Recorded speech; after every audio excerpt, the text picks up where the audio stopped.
It's finally Friday. It's Friday, Friday. Thank God it's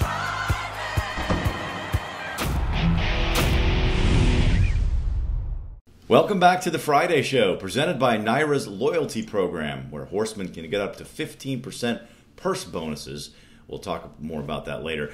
But Ray, first, today we're going to talk about slot machines and sports betting. Let's start with slots. The Philadelphia Inquirer had a scathing editorial this week about the revenue that's propping up the horse racing industry, more than $2 billion over the last decade or so.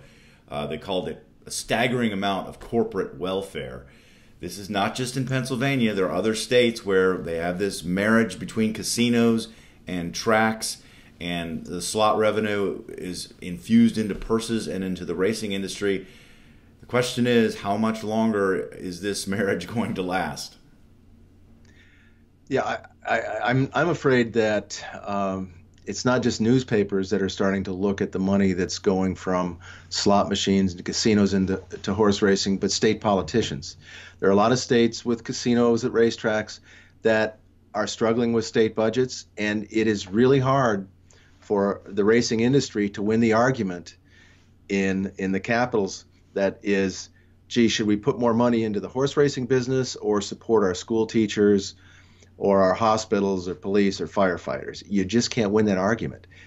And I'm afraid really that the horse racing industry has been very, very complacent, with a few exceptions, in terms of taking money from slots and casinos and just putting it into purses and putting it into their bottom line instead of putting it back into horse racing, which is the sport that gave them the right to have the casino or the slot machines. And, the exceptions, Indiana Grand is one where they've done a good job. And ever since the New York Racing Association had to reorganize its board, they've been kind of looking at this slots revenue as something that is going to sunset at some point. And they're saying, what do we need to do to prepare for that day? And that's very smart. I'm afraid that most of the tracks aren't doing that. I agree. That is an intelligent way to look at this, that money is not going to be there forever, and to reinvest in the sport. Marketing, one area, breeding is another area, because the foal population continues to decline, and in places like Pennsylvania, they still insist on racing all year round, which kind of destroys the product from a betting standpoint, because you have small fields, you got these horses that are getting run into the ground over and over again, and it's a bad look for the sport in that way as well.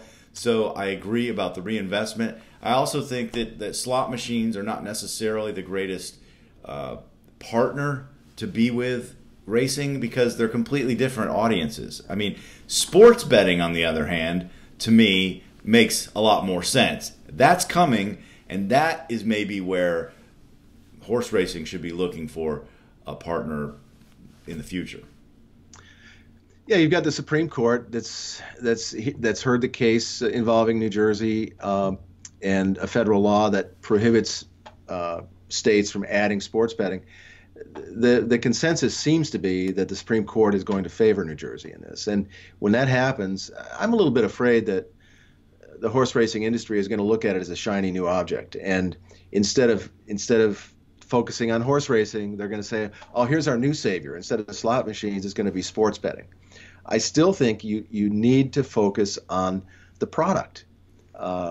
You mentioned too much racing in some states. I think pricing is terrible.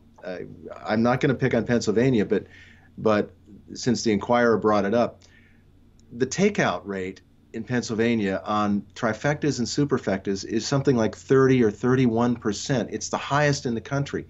Tracks that are putting revenue from slot machines and casinos into purses should experiment with low takeout. This is madness not to. Well, you don't need to apologize for picking on Pennsylvania about anything in racing, especially not the takeout. I mean, that is just egregious. And, stay away if you're a bettor, in my opinion, because that's just outrageous, 30%. So that's one issue. But back to the sports betting, what you were talking about, the shiny new object. I agree that, you can't look at it like that. But sports betting is coming. I mean, the NFL has a team in Las Vegas in the next couple of years. The NHL already has a team in Las Vegas. We thought that would never happen because the sports leagues were like, whoa, we can't have anything to do with sports gambling. Now the NBA has said it supports the idea of sports gambling in the future. I think the NFL will come around to it, and I believe that it's going to happen. And it's just, how does horse racing position itself while not, looking at it as a savior, being smart about it and going, there's going to be a lot of money here. It's a good partnership. It's, sports bettors would probably bet on horse racing because it's very similar. So I do think that's the next frontier. Well, one of the states that does allow sports betting to some extent is Delaware. And Delaware Park, I've not been there during the NFL season, but I'm told that Sundays at Delaware Park in their simulcasting sports betting area is a pretty busy place. So, I don't think there's any way you can take a slots player and say, we're going to introduce you from this game where you just push a button on a machine to learning how to handicap a horse race. I think you can teach someone that reads box scores and stats and all that sort of thing to transition from betting on sports to betting on horses. Much better chance of that, especially if the price is right on the bet. Yeah, the price is definitely a consideration. But yeah, I think the overall picture here is, and there are several states in this situation where the government said, okay, we'll help the horse racing industry.